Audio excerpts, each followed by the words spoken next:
to Bereavement and Joy. We are so glad you are here. The purpose of this podcast is to facilitate a way for God to meet you where you are. Whether stuck in bed, unable to get up, robotically going through life, or maybe you're further along in your journey where grief has become your companion, God has a personal message for your heart.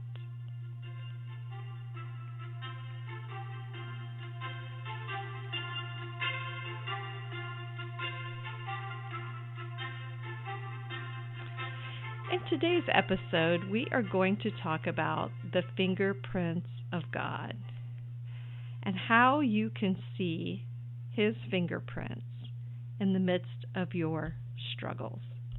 And we're going to be reading out of Deuteronomy 31, verses 6 and 8.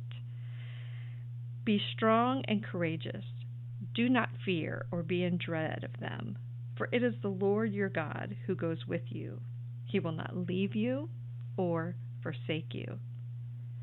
It is the Lord who goes before you. He will be with you. He will not leave you or forsake you. Do not fear or be dismayed. You know, you hear these words about how God is with you, how He will never leave you or forsake you, that He's with you in your struggles. He's with you in the dark times.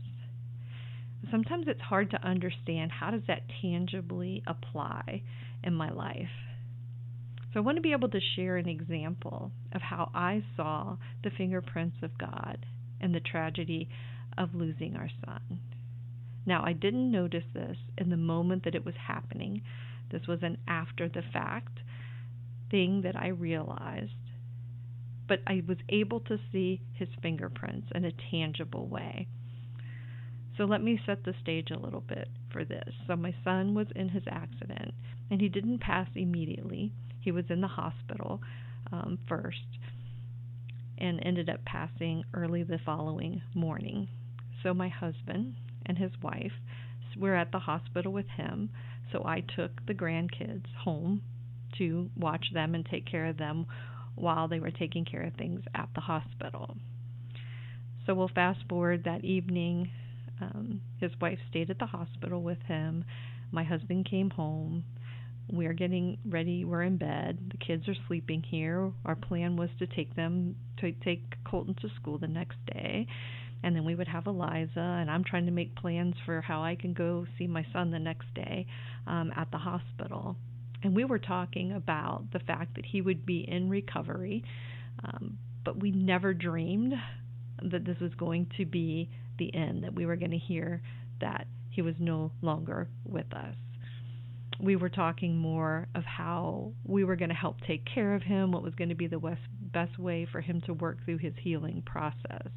And then we got that phone call at 2 o'clock in the morning from the hospital telling us that our son was not breathing on his own and that we needed to get to the hospital right away.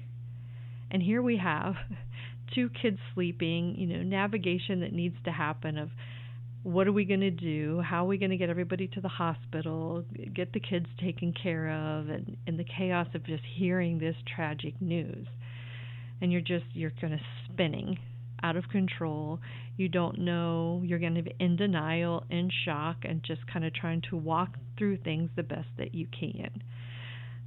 So all of this being said, my husband had stayed at the hospital, like I said. So my mom had the car seats for the kids in her car. She had helped me get the kids home earlier that day. She obviously had went home for the night and was going to come back the next morning so we could transport the kids around. So we had to wake her up. We had to navigate through what we were going to do with the children. And my daughter lives closer to the hospital, and of course she wanted to go as well. So we had made plans that we were going to get the kids and take them to her house to stay so that we could all go to the hospital. Thought would be that they would go there, lay down, stay asleep.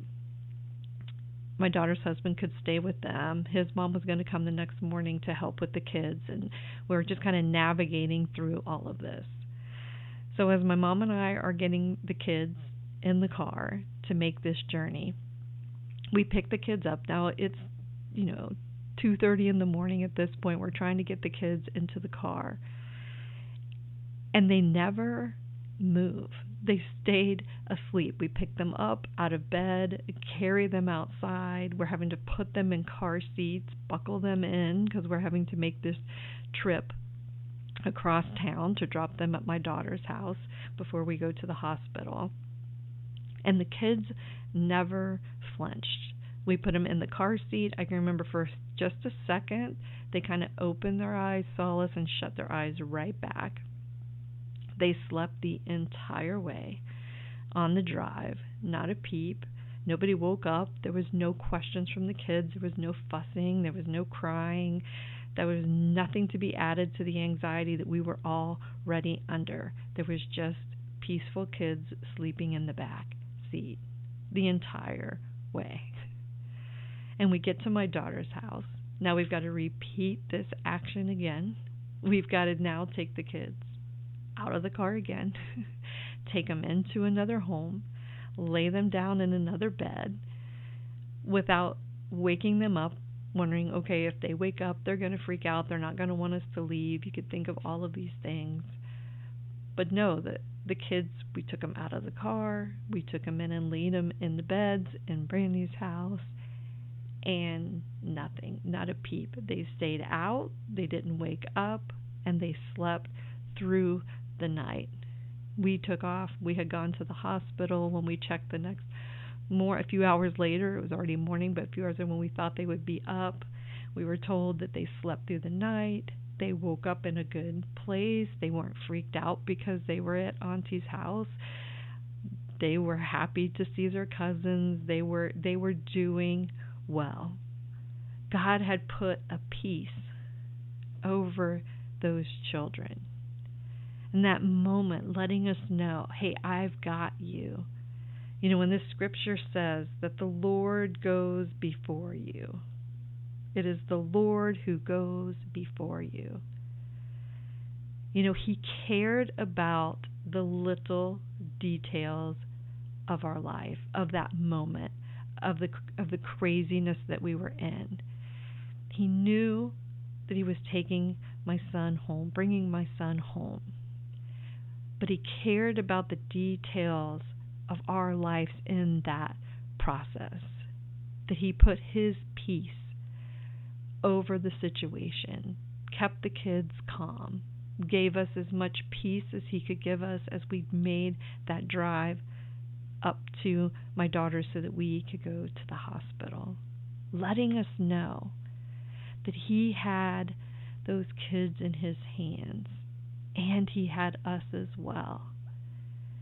To see the fingerprints of God in that moment, because let me tell you, there's no way that happens, that you pick kids up out of bed in the middle of the night, sit them in a car seat, strap them into that seat. They don't flinch, they don't wake up, they don't ask you, where are we going, all the questions. You know, it's like God knew. He goes ahead of us. He cares about those details, and He takes care of things before we even know they could be a problem.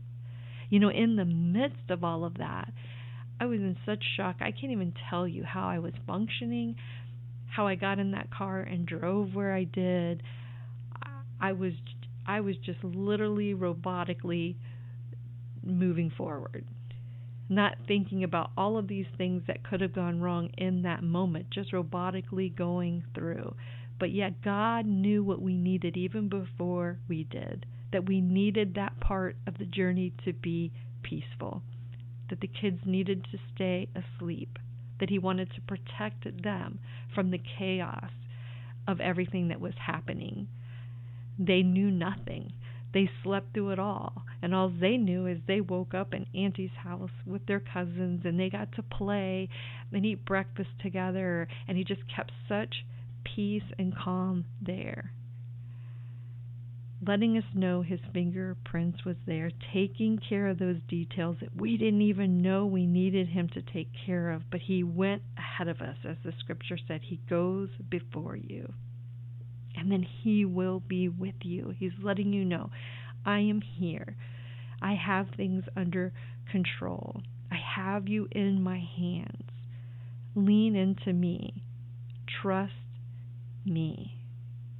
I've got you. I care about you.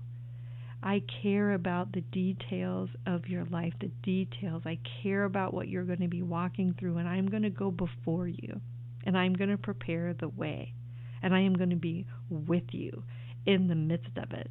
I'm going to go before you and prepare the way, and I'm going to be with you in the midst of it. And I will never leave you, my child, never leave you and never forsake you. So do not fear or be dismayed. Know that you can trust me. You know, he never leaves us. He never forsakes us. We can count on his protection and his provision, even in the dark times that we don't understand, even when things don't go the way we anticipate them to go. We can count on his protection in the midst of it all and his provision. He cares about the details of our lives, and he always will. He will be here from one generation to the next. Take comfort in that amazing love today, and look for the fingerprints of God in the midst of your struggles.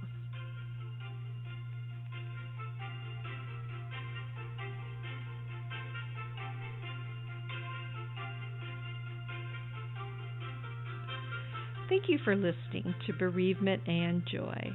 I hope this has encouraged you. If so, please subscribe and share. And I would love to hear from you. Please message me at Tracy@bereavementjoy.org. Until next time.